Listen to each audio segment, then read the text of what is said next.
सच्चिदानंद रूपाय विश्व उत्पत्ति आदि हेतवे तापत्रय विनाशाय श्री कृष्णाय वयं नमः। श्रीमद् भागवत महापुराण तृतीय स्कंद 19वां अध्याय। ब्रह्मा जी सहित सब देवताओं तथा पृथ्वी द्वारा श्री वाराह भगवान की स्तुति। मैत्रेय जी ने कहा, हे विदुर, जिस समय हिरण्याक्ष मारा गया उस समय सब देवताओं सहित ब्रह्मा जी ने श्री वाराह भगवान के समीप आकर उनकी इस प्रकार स्तुति की। हे अनादि पुरुष वाराह जी, आपने देवता, ब्राह्मण एवं यज्ञादि की रक्षा करने के निमित्त इस पापी हिरण्याक्ष का संहार किया है। आपने ही पृथ्वी को पताल से निकालकर जल पर स्थिर किया है। अब आपकी कृपा से सब जीव इस पृथ्वी पर आकर आनंद सहित यज्ञ, जप, तप, पूजा एवं दान आदि कर्म करेंगे। हिरण्याक्ष के समय यज्ञ में देवता तथा पितरों का भाग नहीं मिलता था। अब वे अपना अपना भाग प्राप्त कर आनंद सहित आपका स्मरण करेंगे। इस प्रकार जब ब्रह्मा जी की स्तुति कर चुके तब पृथ्वी ने स्त्री रूप धारण कर वाराह जी के सम्मुख इस प्रकार से प्रार्थना करनी आरंभ की। हे ज्योतिर्मय, आपने दयापूर्वक मुझे पताल से निकालकर जल के ऊपर स्थापित किया है। संसार के सभी छोटे बड़े जीव मुझ पर अपने पांव रखते हैं, परंतु आपने मुझे अपने दांत पर उठाया है, इसलिए मैं अपने आप को परम कृतार्थ मानती हूँ। इतनी कथा सुनकर शौनकादिक ऋषियों ने सूत जी से पूछा, हे सूत जी, जब श्री वाराह भगवान जी पृथ्वी को जल पर स्थिर करके वैकुंठ लोक को चले गए, उसके उपरांत संसार की रचना किस प्रकार हुई तथा मैत्रेय ऋषि एवं विदुर जी में क्या संवाद हुआ, आप हमें यह बताने की कृपा करें। मैत्रेय ऋषि द्वारा संसार की उत्पत्ति का वर्णन। सूत जी बोले, हे ऋषियों, वाराह अवतार की कथा सुनने से विदुर जी को अत्यंत प्रसन्नता हुई। तब उन्होंने मैत्रेय जी से पूछा, हे महात्मा, ब्रह्मा जी ने संसारी जीवों को किस प्रकार उत्पन्न किया, अब आप यह वृत्तांत सुनाइए। मैत्रेय जी ने कहा, जब पृथ्वी स्थिर हो चुकी तब श्री पर ब्रह्मा प्रभु की माया से 24 तत्व प्रकट हुए। उसके अनंतर यक्ष नामक एक पुरुष उत्पन्न हुआ। जब उस पुरुष को भूख तथा प्यास लगी तब वह कोई भोज्य पदार्थ न मिलने के कारण ब्रह्मा जी को खाने के लिए बढ़ा। यह देखकर ब्रह्मा जी ने क्रोधित होकर जब उसे ऐसा करने से मना किया तब उनके क्रोध द्वारा रक्ष नामक एक तमोगुणी राक्षस की उत्पत्ति हुई। उन दोनों को देखकर ब्रह्मा जी ने भयभीत हो जीवों को उत्पन्न करना बंद कर दिया तथा अपने मन में विचार किया कि यदि मैं इस शरीर द्वारा अब अन्य जीवों को उत्पन्न करूंगा तो वे सब भी तमोगुणी होंगे। इसलिए मुझे ज्ञानी और धर्मात्मा प्राणियों को उत्पत्ति के लिए इस शरीर को त्याग कर दूसरा सतोगुणी शरीर धारण कर लेना चाहिए। ऐसा विचार कर ब्रह्मा जी ने अपना वह शरीर त्याग कर दूसरा शरीर धारण कर लिया। तत्पश्चात उस शरीर द्वारा दाहिने अंग से स्वयंभव मनु नामक एक पुरुष और बाएं अंग से शतरूपा नामक स्त्री का जन्म हुआ। ब्रह्मा जी ने उन दोनों का परस्पर विवाह कर दिया। तब स्वयंभव मनु ने ब्रह्मा जी से कहा, हे महाराज, आप मेरे लिए क्या आज्ञा देते हैं। यह सुनकर ब्रह्मा जी ने विचार किया कि मेरे जिस शरीर से स्वयंभव मनु तथा शतरूपा उत्पन्न हुए उस शरीर से मैंने श्री नारायण जी का तप नहीं किया था, इसलिए श्री हरि का भजन किए बिना इन दोनों के द्वारा ज्ञानी तथा धर्मात्मा पुरुष उत्पन्न न होंगे। यह सोचकर ब्रह्मा जी ने मनु तथा शतरूपा को यह आज्ञा दी कि पहले तुम श्री नारायण जी का तप एवं स्मरण करो, तत्पश्चात संसारी जीवों की उत्पत्ति करना। ब्रह्मा जी के यह आज्ञा पाकर स्वयंभव मनु तथा शतरूपा उसी समय तपस्या करने के लिए वन में चले गए। उनके चले जाने के बाद ब्रह्मा जी ने श्री नारायण जी का स्मरण करके उनसे प्रार्थना की, हे परम प्रभु, आप मेरे अपराध क्षमा करें। सृष्टि उत्पन्न करने में मुझसे बहुत भूले हुई हैं। अब आप कृपया कर मुझे अपनी सामर्थ्य प्रदान करें जिससे यह कार्य सरल हो जाए तथा मैं सृष्टि कर सकूं। ब्रह्मा जी द्वारा इस प्रकार स्मरण किए जाने पर श्री नारायण जी ने उन्हें ध्यान में दर्शन देकर यह उपदेश किया कि हे ब्रह्मा, मेरी कृपा से तुम्हारा शरीर शुद्ध हो गया है।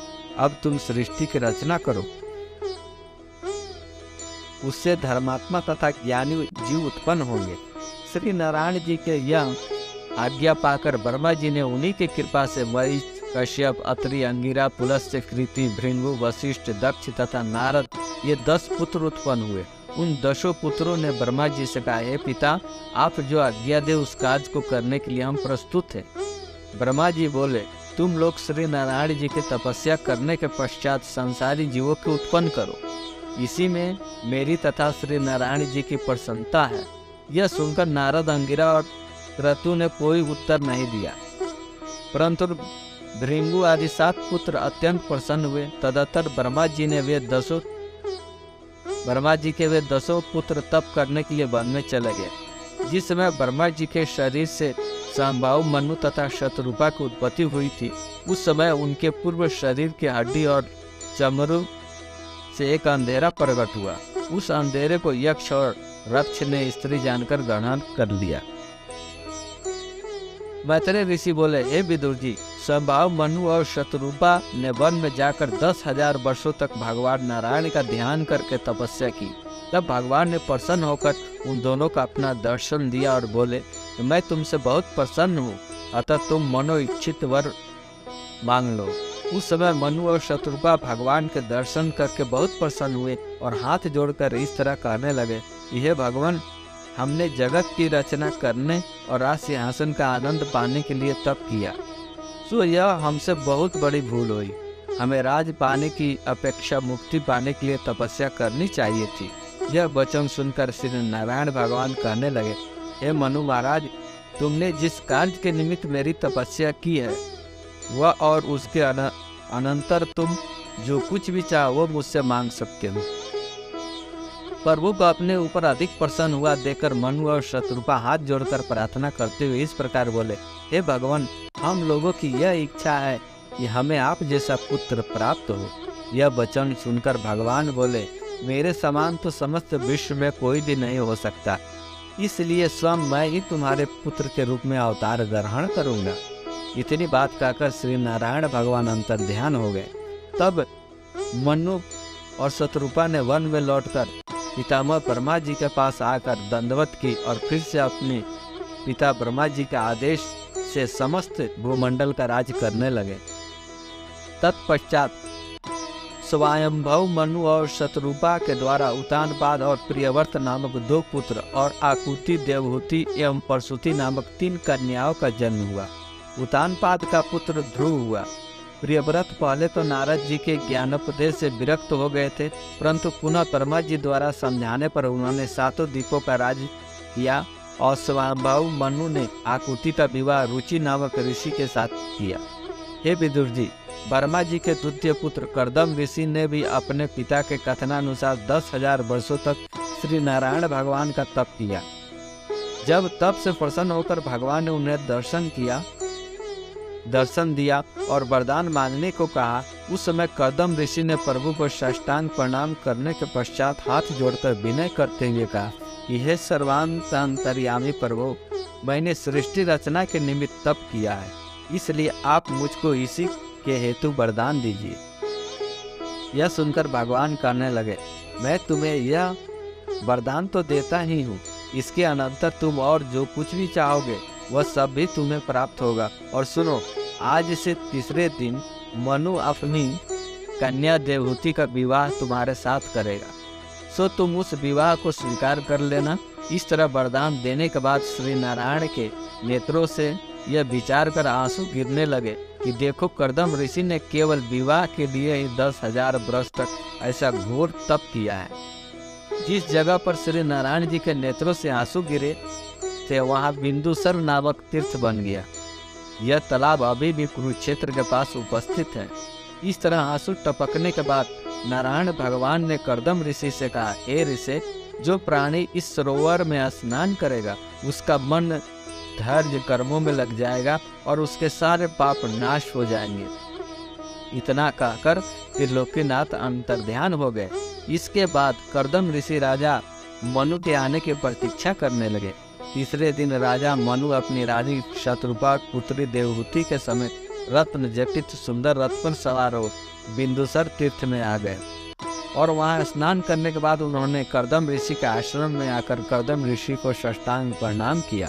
इतना वृत्तांत सुनाने के बाद सूत बोले, हे शौनकादिक ऋषियों, कर्दम ऋषि ने उस अति रमणीक आश्रम को देखकर मनु और शत्रुपा बहुत प्रसन्न हुए और उन्होंने अपनी कन्या देवहूति का विवाह कर्दम ऋषि के साथ कर देने का निश्चय कर लिया। तदंतर वे कर्दम ऋषि के आगे हाथ जोड़कर खड़े हो इस प्रकार कहने लगे, हे महर्षि, देव ऋषि नारद के श्रीमुख से आपके गुणों का वर्णन सुनकर मेरी पुत्री देवहूति का अभिलाषा आपके साथ विवाह करने के हुई है। उसने अपनी मनो इच्छा को अपनी माता से कहा था, अतः मैं उसे अपने साथ लेकर आया हूँ। अब यह मेरी कन्या आपकी सेवा में यहीं रहेगी। मनु के यह वचन सुनकर कर्दम जी ने अपने मन में बहुत प्रसन्न होते हुए कहा, राजन, आपकी आज्ञा मुझे स्वीकार है। यदि कोई मनुष्य प्रेम सहित किसी को कुछ देता हो तो उसे अवश्य ग्रहण कर लेना चाहिए, नहीं तो पीछे उसको न लेने पर दुख होता है। परंतु जब आपकी पुत्री के संतान उत्पन्न हो जाएगी तब मैं गृहस्थ आश्रम को त्याग कर तपस्या करने के लिए चला जाऊंगा। कर्दम ऋषि की इस बात को राजा मनु ने स्वीकार किया। मैत्रेय जी कहने लगे, हे विदुर जी, जब कर्दम ऋषि ने देवहूति के साथ विवाह करना स्वीकार कर लिया तब राजा मनु ने ऋषि के साथ अपनी पुत्री का विवाह विधानानुसार कर दिया। तत्पश्चात राजा ने ऋषि से कहा, हे महात्मन, मेरी संपूर्ण संपत्ति एवं राज के मालिक ब्राह्मण और ऋषि मुनि ही हैं। इसलिए आपको यदि धन, सेना आदि किसी भी चीज की जरूरत हो तो आप मेरे लिए आज्ञा कीजिए, मैं तुरंत भेज दूंगा। यह सुनकर कर्दम ऋषि ने मुस्कुराते हुए कहा, हे राजन, हमको इन वस्तुओं में से किसी की जरूरत नहीं। इसके बाद जब राजा मनु और शत्रुपा अपनी पुत्री देवहूति को कर्दम जी के पास छोड़कर घर को चलने लगे तब देवहूति रोने लगी। तत्पश्चात राजा और रानी उसको धीरज बनाकर ऋषि से आज्ञा मांग चले गए। सूत जी बोले, हे ऋषियों, देवहूति कर्दम जी के सेवा में तत्पर रहते हुए उनके प्रत्येक काम को बिना कहे कर देती थी। उधर मनु ने बृहस्पतिपुरी में जहाँ 12 भगवान के रोम गिरने से कुशा प्रकट हुई थी, ऋषि मुनियों द्वारा मंत्र पढ़े जाने के कारण जिसमें असुरों का प्रवेश होना असंभव था, अपने सिंहासन पर बैठकर यह विचार किया कि मेरे पास राज और संपत्ति अधिक है। सांसारिक प्राणी अधिक धन हो जाने पर भी उसे अपने आनंद के लिए तो खर्च कर देते हैं, किंतु परलोक सुधारने के लिए दान पुण्य आदि नहीं करते। भगवान जिस मनुष्य को धन संपत्ति दे, उसे चाहिए कि वह उस धन को श्री नारायण जी के नाम पर शुभ कर्मों में अवश्य लगाए। ऐसा सोचकर राजा स्वयंभाव मनु ने हर साल विधानानुसार यज्ञ करना शुरू कर दिया। वे नित्य प्रति प्रातः काल ब्राह्मणों को अनेक गोवे, स्वर्ण इत्यादि बहुत सी वस्तुएं दान में देने लगे। नित्य कर्मों में निश्चित होने के बाद वे साधु महात्मा एवं ब्राह्मणों के मत में बैठकर श्री नारायण भगवान के गुणानुवाद और लीला कथाओं को सुना करते थे। जिस समय कोई साधु संत तथा महापुरुष नहीं होते, उस समय वे स्वयं ही भगवान नारायण का ध्यान करते और उनके चरणार बिंदों में मन लगाते थे। इस तरह 71 चतुर्युग पर्यंत उन्होंने राज किया। श्री नारायण जी की दया और हरि भजन के प्रताप के कारण अंतकाल तथा उनका यश एवं वैभव जैसे का तैसा बना रहा। उनका कोई भी क्षण भगवत चर्चा एवं हरि स्मरण के बिना व्यतीत नहीं होता था। उनके राज्य में आवश्यकता अनुसार वर्षा होती थी और वृक्ष आदि हर समय फल फूलों से लदे रहते थे। उनकी समस्त प्रजा सुख भोगते हुए भगवान नारायण का भजन कीर्तन तथा स्मरण करती रहती थी। दुख का नाम तो किसी ने स्वप्न में भी नहीं सुना था। शेष अगले अंक में। जय जय श्री राधे, जय जय श्री राधे, जय जय श्री राधे।